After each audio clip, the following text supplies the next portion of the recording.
Assalamualaikum warahmatullahi wabarakatuh. Baiklah, saya Radia Selma Afifah dengan NPM 190058-2019C. Saya akan berperan sebagai guru untuk memperagakan rancangan pelaksanaan pembelajaran dari mata kuliah Strategi Pembelajaran Biologi dengan dosen pengampu Ibu Febrianti, dan di sini saya menggunakan model seperti diskusi dan tanya jawab, pendekatan saintifik, dan model pembelajaran problem based learning. Assalamualaikum warahmatullahi wabarakatuh. Waalaikumsalam warahmatullahi wabarakatuh. Apa kabar Ananda semua? Baik, Bu. Apakah semua siap untuk belajar hari ini? Sudah, Bu. Oke, baik. Sebelum kita memulai pelajaran, alangkah baiknya kita berdoa terlebih dahulu, dan silahkan dipimpin oleh Saudari Vera. Baiklah, mari kita berdoa menurut agama dan kepercayaan masing-masing. Doa mulai. Doa selesai. Oke, baiklah, Ibu akan absensi terlebih dahulu. Tolong didengarkan ya. Ya, Bu. Saudari Maulidia Fitri, Hadir, Bu. Vera Septarina, Hadir, Bu. Linda Septika, Hadir, Bu. Septia Sulfiani, Diansi Utami, Arela Clara, Hadir, Bu. Mutia. Hadir, Bu. Oke, berarti hadir semua ya. Iya, Bu. Oke, Ananda, apakah ada yang tahu kita belajar apa hari ini?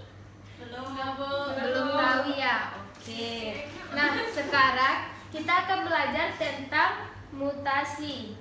Pada kali ini kita akan membahas mutasi, yang mana kita akan fokus kepada 2 poin saja. Yang pertama, macam-macam mutasi, dan faktor-faktor yang menyebabkan mutasi.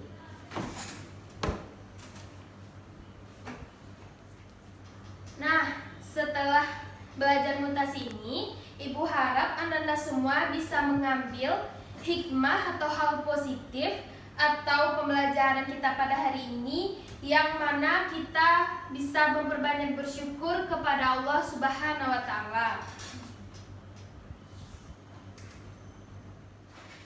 Oke, sekarang Ibu akan membacakan apa tujuan pembelajaran kita pada hari ini, indikator dan KD. Nah, KD sekarang yaitu KD 3.8, yang mana menganalisis peristiwa mutasi pada makhluk hidup, dan indikatornya 38.1 mengidentifikasi macam-macam mutasi pada makhluk hidup, 38.2 membandingkan mutasi pada makhluk hidup, 38.3 mendiskusikan macam-macam mutasi pada makhluk hidup, dan KD 4.8 menyajikan data hasil eksplorasi peristiwa mutasi yang menyebabkan variasi dan kelainan sifat pada makhluk hidup.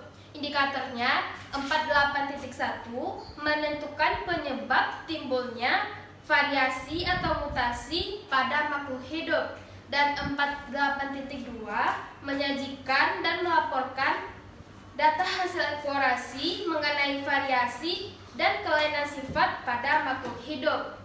Dan tujuannya yaitu 381.1, yang mana peserta didik mampu menjelaskan berbagai macam mutasi pada makhluk hidup melalui gambar ataupun tayangan slide yang sudah disediakan.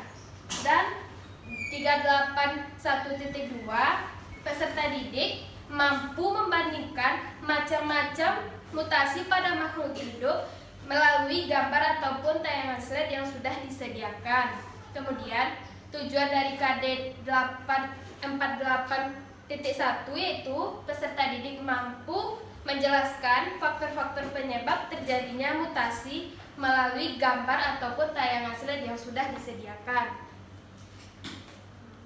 Oke, baik Ananda. Sekarang Ibu akan membagi beberapa kelompok. Kita ada beberapa orang di sini. 8, Bu. Oke, 8. Dan sekarang kita bagi ke dalam 2 kelompok ya. Silakan Anda bagi sendiri. Dan di sini Ibu akan membagikan LDS ataupun fotokopi tayangan slide yang sudah disediakan, karena mungkin tayangan slide tidak akan jelas karena infokus kita tidak ada, dan silahkan dilihat tayangan hasil saja ya. Kemudian Ananda silahkan amati, tapi jangan hanya diamati saja, dibaca dan dipahami. Oke, Ibu akan bagikan ya.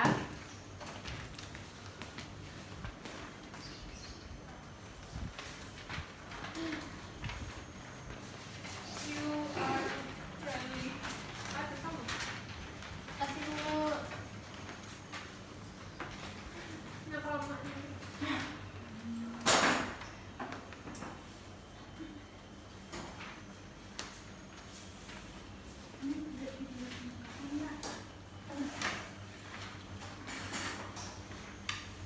Oke anak-anak, tolong perhatikan Ibu sebentar ya.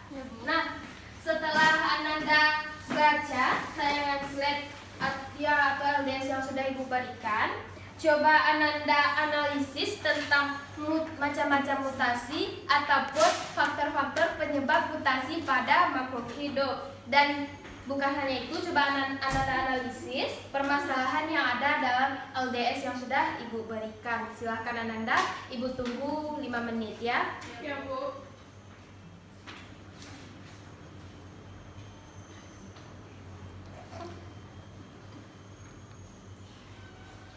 Oke, setelah Ananda baca dan Ananda pahami, tentunya sudah dianalisis ya.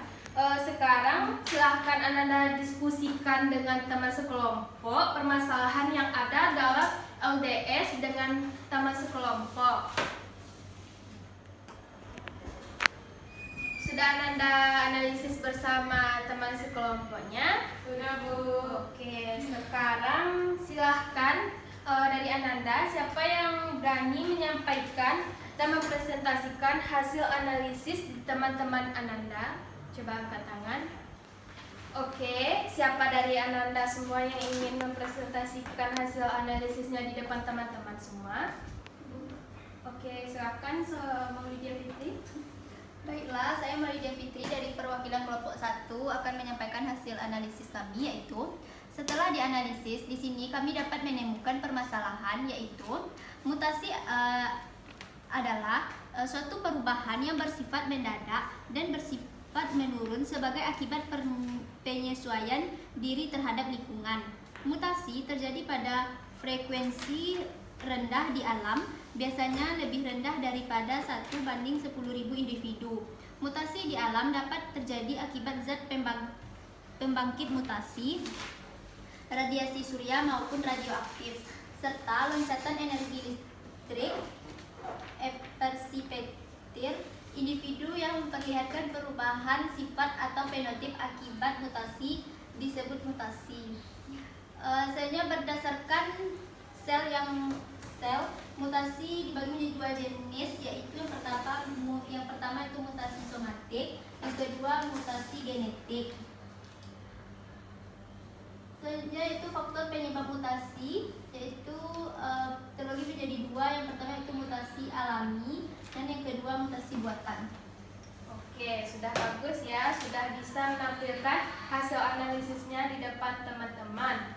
Nah, sekarang Ibu akan menambahkan kembali jawaban dari teman Ananda, atau Ibu akan mereview kembali materi yang telah kita pelajari mengenai mutasi. Dan silahkan Ananda catat yang Ananda rasa perlu dari apa yang Ibu sampaikan ya. Oke, kita masuk ke dalam pengertian mutasi. Ya, mutasi adalah peristiwa perubahan susunan atau jumlah materi genetik pada kromosom atau DNA yang bersifat menurun. Nah, perubahan materi genetik dapat menyebabkan perubahan sifat pada tingkatan sel ataupun individu. Dan mutasi ini didefinisikan sebagai suatu perubahan yang bersifat mendadak dan bersifat menurun sebagai akibat penyesuaian diri terhadap perubahan lingkungan. Nah, mutasi terjadi pada frekuensi rendah di alam dan biasanya lebih rendah daripada 1 dibandingkan 10.000 individu. Nah, mutasi di alam dapat terjadi akibat zat pembangkit mutasi atau mutagen yang termasuk karsinogen, radiasi surya maupun radioaktif. serta loncatan energi listrik sebagai petir. Individu yang memperlihatkan perubahan perubahan sifat fenotip akibat mutasi disebut mutan. Nah, berdasarkan sel yang bermutasi ada dua jenis mutasi, yaitu yang pertama mutasi somatik, yang mana mutasi somatik ini adalah mutasi yang terjadi pada sel somatik, yaitu sel tubuh seperti sel kulit, dan mutasi ini tidak akan diwariskan kepada keturunannya. Dan mutasi somatik adalah mutasi yang terjadi pada sel somatik bila perubahan somatik demikian besar dan sel-sel dapat mati. Dan kalau dapat bertahan hidup memiliki kelainan atau berfungsi secara normal bila sel somatik tidak meliputi daerah yang luas, maka yang kurang penting tidak membahayakan, tetapi bila meliputi daerah yang luas atau alat yang amat penting dapat membahayakan, bahkan dapat mematikan. Oke, dan contoh mutasinya sudah ibu bagikan ya, silakan dilihat gambarnya. Dan yang kedua itu mutasi gametik atau germinal. Nah, mutasi germinal ini adalah mutasi yang terjadi pada sel gamet, yaitu sel organ reproduksi yang meliputi sperma dan ovum pada manusia. Karena terjadinya di sel gamet, maka akan diwariskan kepada keturunannya.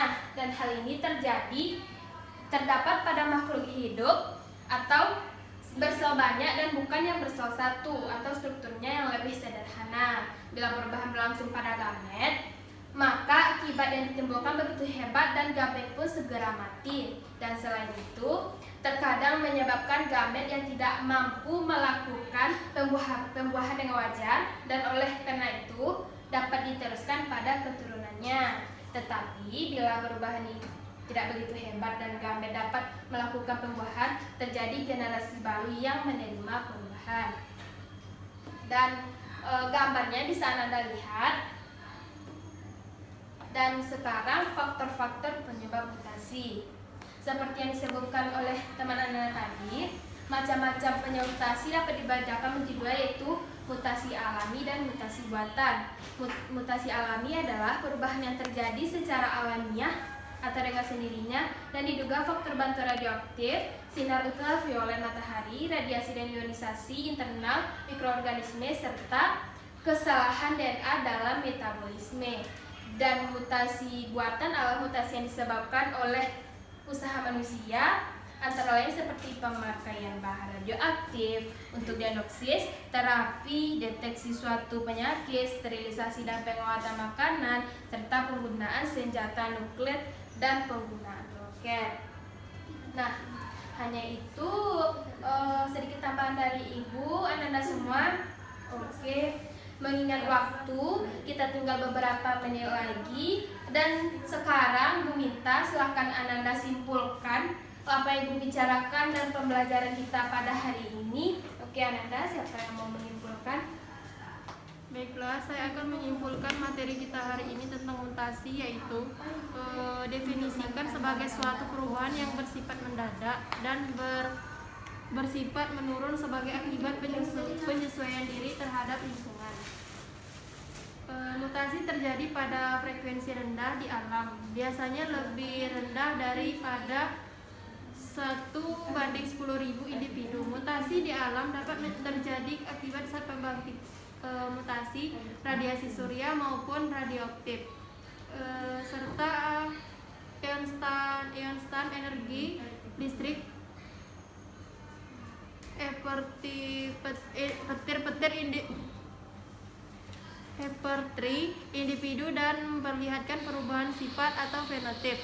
Akibat mutasi disebut mutan. Sekian, terima kasih.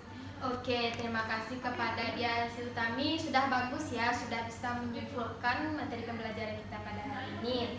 Oke, baik Ananda semua, mengingat waktu ya, Ibu akan memberikan sedikit tugas untuk Ananda dan silahkan dicatat ya.